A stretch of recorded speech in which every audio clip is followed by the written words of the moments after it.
Dr. Jean Goldenbaum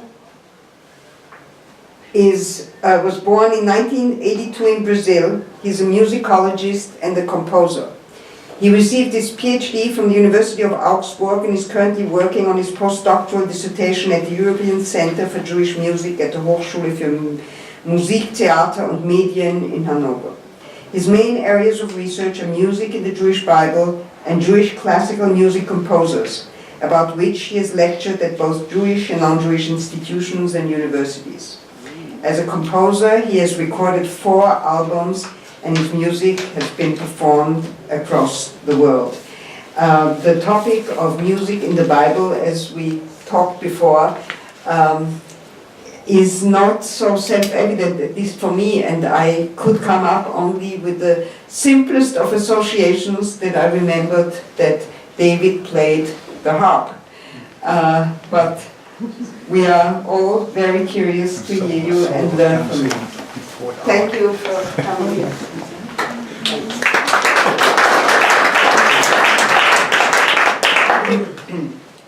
Thank you. What a pleasure to be here. Wonderful lectures, wonderful evening. So,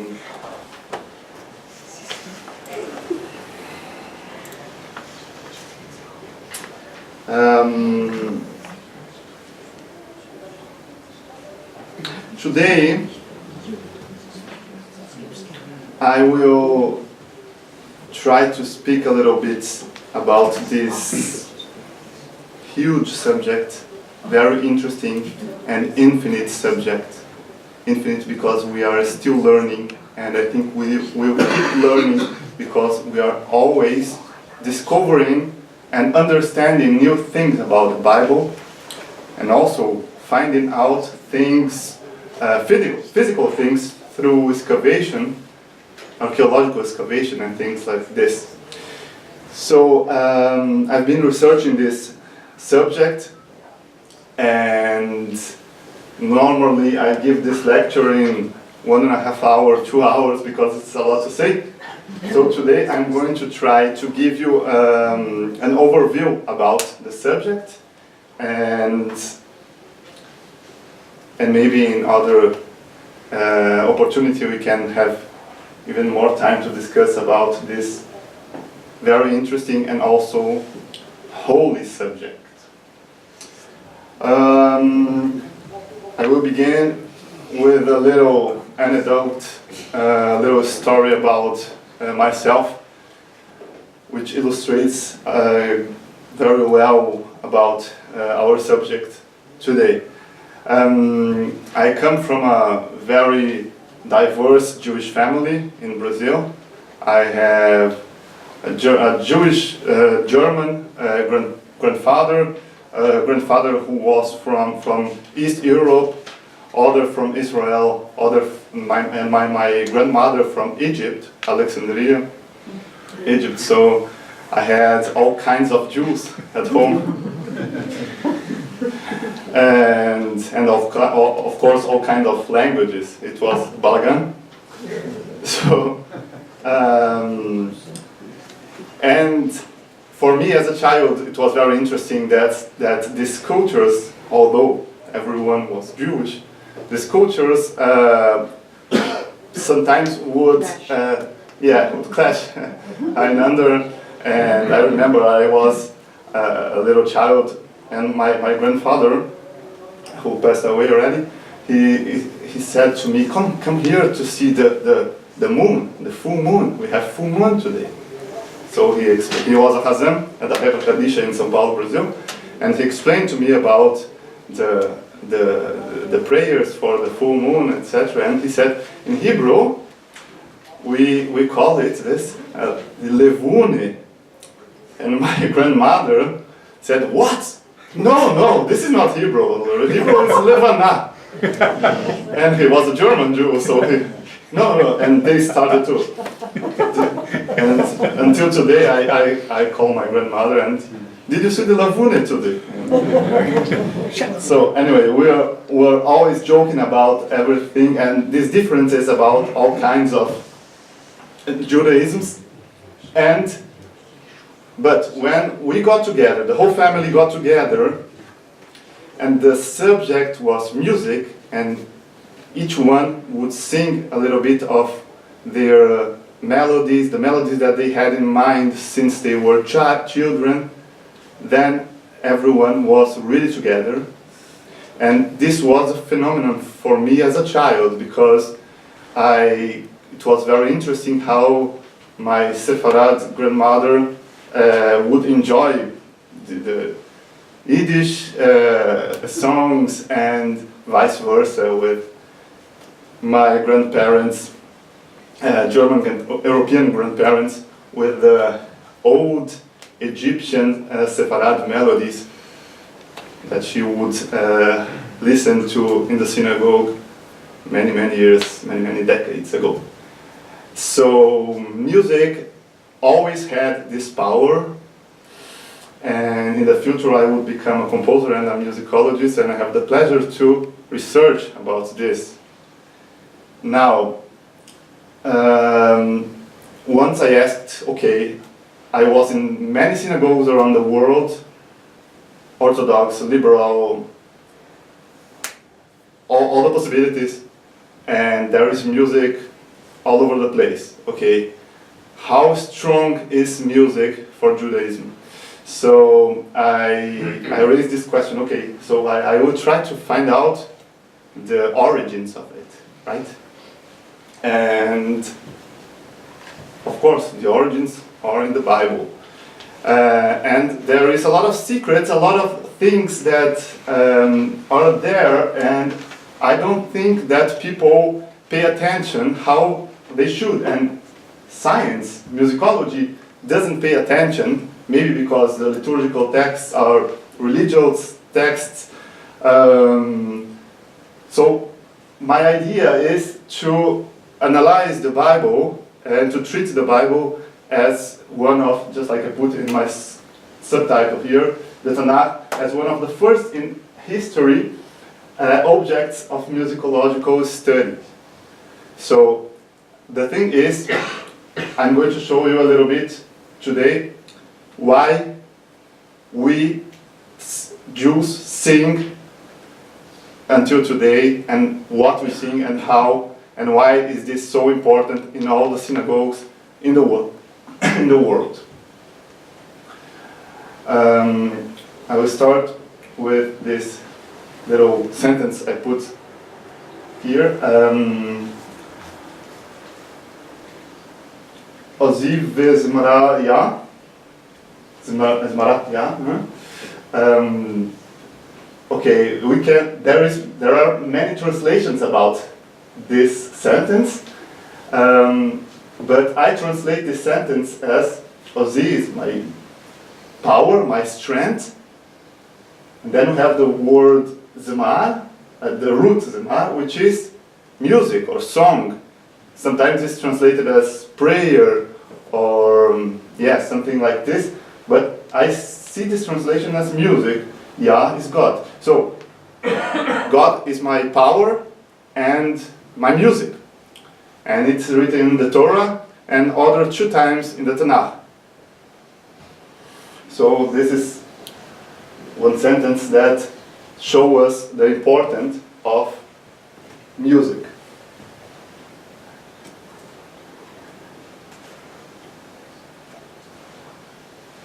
So,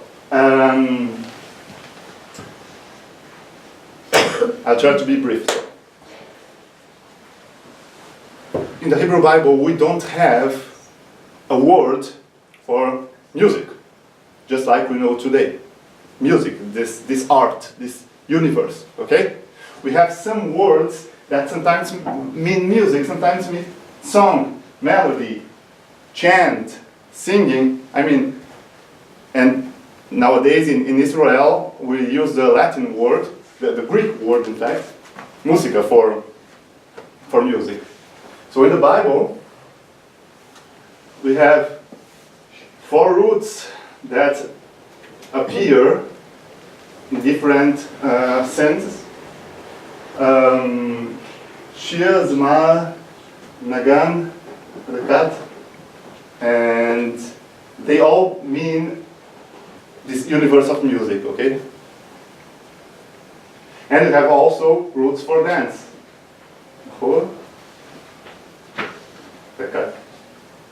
Okay, which is also always related to music, of course. All these roots in the whole Bible, from the first book to the last book, appear more than 250 times in the Tanakh. Okay? So, music is really something that is part of the narrative. And I will show you some examples. Normally I end with the functions of music, but now, today, I'm going to start with the functions of music and giving you some examples. So, religious purposes. It's written in the Bible that the old Israelites used to use music for prayer, to pray, right? If we study other ancient cultures, for example, the Egyptians, they also had music, but they didn't have this idea of using music as a tool to pray. Why? Many reasons. Of course, their god was Pharaoh, so they would play before the Pharaoh, and they would please the Pharaoh, which was, of course, a person, and the approach for the Jews, for the Israelites, was totally different. To pray, just like we see in this very beautiful Marc Chagall picture, to compose for this idea of God, right? And so here it's perfect. He's reciting his psalms, and there we can see his instrument. We're going to talk about this instrument as well, the instrument of David. So in many passages we see music as a tool for praying. Then, not only praying, but expressions of happiness and gratitude. We are happy, we can make music. Keep in mind, we are talking about 3,000 years ago. So what for us today is, of course, music is happiness. At that time, things were not so well defined. So if we see this in the Bible, we understand that the people were allowed to celebrate with music. One good example, again we're going to use Chagall, is the passage where Miriam, sister of Moses, when they crossed the sea and everything went very fine, she would come with other women and she would play instruments and dance. And here, I mean, everything to celebrate. And there is also the Song of Miriam in the Bible, in the book of Exodus.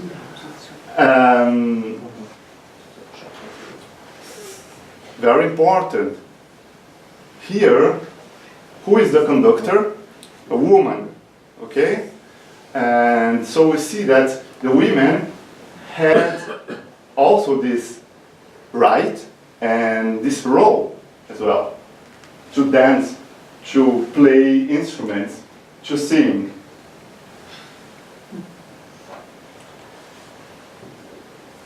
Next, function, therapy. Today we talk about music therapy. There is also possibilities to study music therapy at the university. It's a wonderful thing.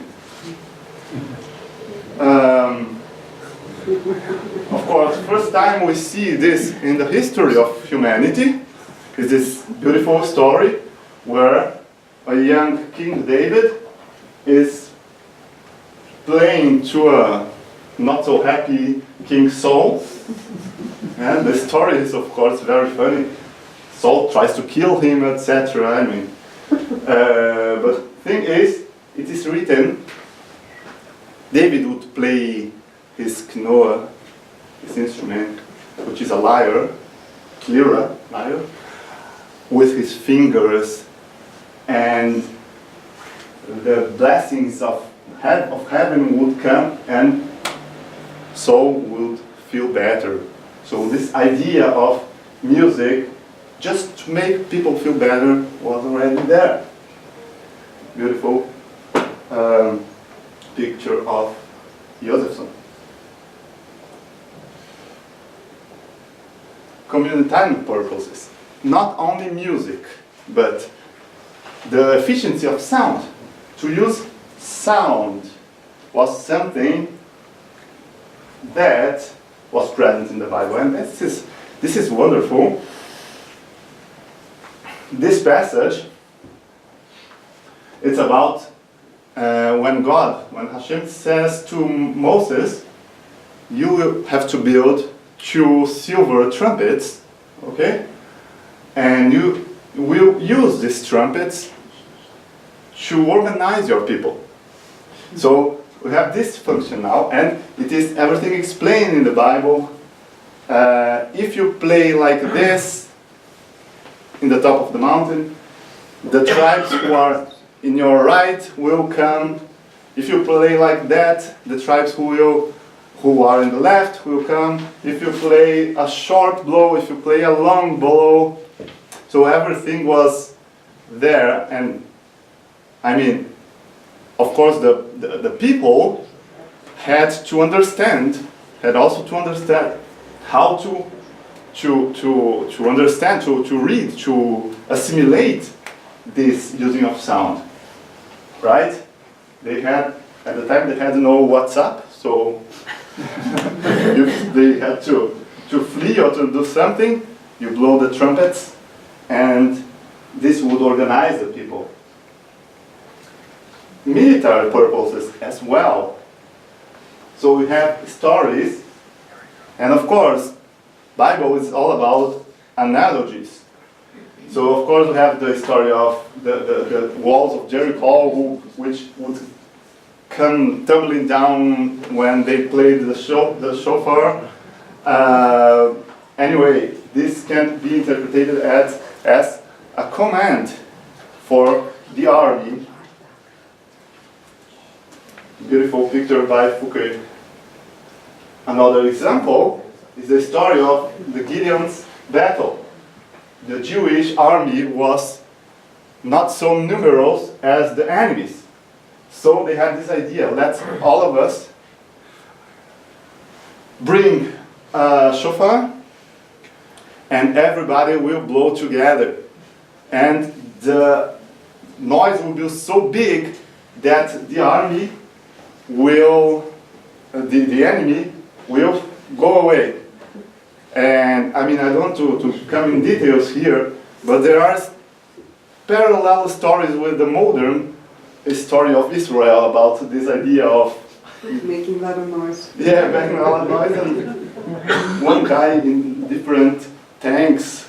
I mean, it's very interesting. And other situations are also described in the Bible, like instruments as garments or negative connotation. I will show you some examples. So they talk about the palm one, which are the bells.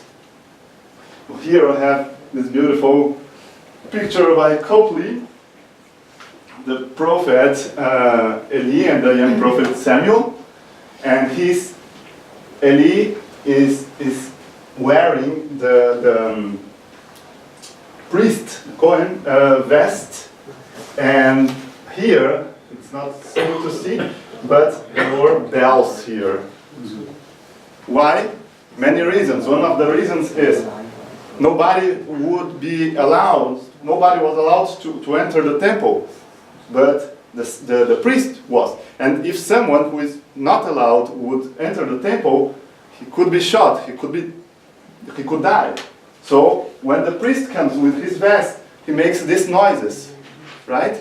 And this is something also social, communitarian, using the sound. Here we see music in negative connotation.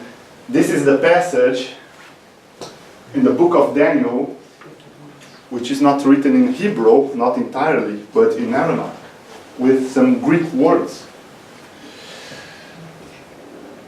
Painted by Jewish painter Simeon Solomon. Here we see a kind of bizarre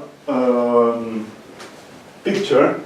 The king Nabucodonosor is holding a harp or a lyre, and a slave is playing this music, which is not described as a holy music. It's described as negative music. So music could also be described as something libertine, something bad. I mean, she's naked, or he, I don't know. And so it's not a good environment. Now we have here like a cat, a beast, and I mean, this was something that also was described in the scriptures. I'm going to talk about the main instruments that we have in the Bible.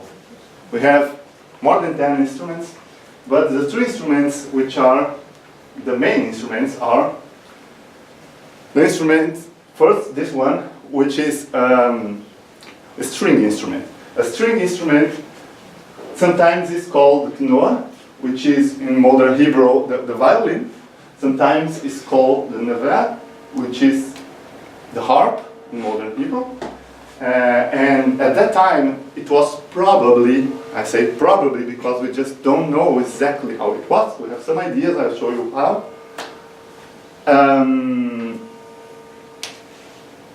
Probably like a harp, a lyra, right? Lyre.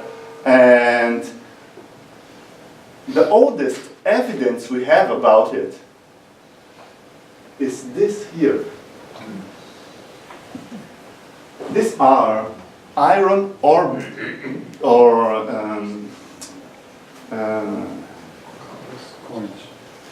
yeah, iron coins, but I mean iron or copper coins from the third Jewish war against the Romans, where they were trying to free themselves from the Romans. Bar Kokhba revolt. I mean, I'm not going to tell the whole story.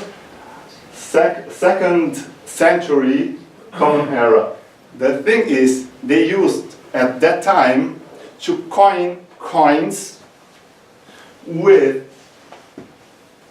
patriotic cultural symbols to arise this patriotic feeling in the Jewish population. So many symbols are there. They found many coins. We have a lot of coins nowadays. Here we have the lulav, which is the herb for the fest of Sukkot. I mean, which is a religious thing. And here we have the knoa, the harp. So until 19th century, you had no idea what was the meaning of the knoa. We don't know which instrument is this. And then they found this, 19th century, and we can have an idea of a very simple instrument, a bass here, which is maybe a sound box, just like the guitar, a sound box, two pieces of wood or bones, something like this, and vertical and one horizontal, and the strings. Okay? So this is the first idea about this instrument, and it's written that David played this instrument, the knoa. Okay? So this is the instrument that is traditional. Then we have second very important instrument, Hatotzra, is the trumpet. Again, they were also in the coins from Bar Kokhba. We have here the grape symbol for Shabbat. We have a prayer for the wine, for the grape. And we have here the two silver trumpets I told you about the story minutes ago.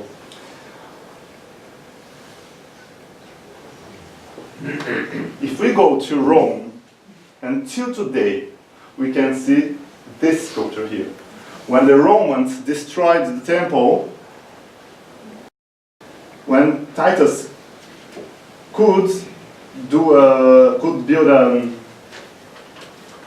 a sculpture about this happening, he built it, and it's still there to see. So here we see the temple was violated, and they are bringing the menorah and the ark, and we see the two trumpets. So the trumpets, once again, in a very important place, symbolizing the Jewish culture. And the third instrument is the shofar. Shofar is the instrument which appears the most in the Bible. Alphonse Lévy, very important illustrator. Leshana Tova, have a good ear. And of course, this is one of the simplest instruments one could play, because it's just a horn, right? From a goat or something like this. And this is a tradition that we carry until today in all the synagogues of the world. The shofar will be played. In the Bible is also mentioned ensembles. Ensembles are mentioned. I'm going to talk about 3 ensembles. About the music in the temple in the book of Chronicles. And so it explains that the Levites would make music, would sing, would use the metzelet, which are the cymbals, nevel, the harps, the tenor, lyres, the trumpet, the chasod serah. So we have the idea of an ensemble, of orchestra here, right? First idea of people playing together. And of course, if they play together, probably they should have some kind of organization. When in the episode where David is bringing the ark back to Jerusalem, we have many other instruments. Again, the tenor, the wood instruments, nevel. Some instruments we just don't know what they are, but they are mentioned here. Rattles. It's not sad. Cymbals. And one of the most famous ensembles, the last psalm written according to the tradition by David, also called the Orchestra of David. So here we have almost all the instruments. You praise him God, with shofar, with the nevel, with the tenor, with the tof. Tof is the drum or the timbre, the tambourine. Dance and other stringed instruments. Ugav, which is a flute which appears in the first book of Bereshit, Genesis. Slatzal. And we are coming to the conclusions now, because, like I said, this is an overview. And the main conclusions, like I told you, music is one of the main tools in the Jewish culture liturgy, and its survival. Since the times of the ancient Israelites, music has been played all the times, not only played, but also played according to the scriptures, right? So today we had a little conversation. How about the Orthodox Jews? How do they play music in the synagogue? Do they use instruments? They don't use instruments, they just sing. I mean, this is a whole story. Important is that the tradition comes from this 3,000 or maybe 2,500 or 600 years ago, minimum. And still being kept. After thousands of years, some musical traditions are still present in the contemporary life of the Jews. Some, what I mean by this, is some are exactly just like it used to be, right? The shofar. The shofar, it's still played just like it used to be. And the biblical documentation about music is one of the most important references we have about music in the ancient times. We have some other things, but no other document, no other scripture talks so much about music and has music in its narrative just like the Tanakh. To conclude, I'd like to make a parallel. What do we have in the modern orchestra? We have 4 families of instruments. Woodwind instruments, brass instruments, percussion, and strings. If we study the Bible, if you see the Bible, and when I say when you study the Bible, I don't mean in a religious way. I mean each one believes in what he or she wants to believe. But I mean as a cultural and historical way as well, of course. We have instruments for all these families. So the whole orchestra that we have today was already there. Of course, we have all the instruments were developed, of course, but the same idea was already there. And to celebrate, when you go to Jerusalem and you visit the city of David, what is the sculpture that the Jews chose to put in the entrance of the city of David? A big harp, a big lion, a big Noah, yeah? And the last thing, for a couple of years ago, this bridge was built in Jerusalem, in January in Jerusalem. I'm very happy to be there. And it's not official, but many people tell that this is a big harp upon the city. Look, if you are under, you are in the harp, right? So, I hope you enjoyed. Thank you.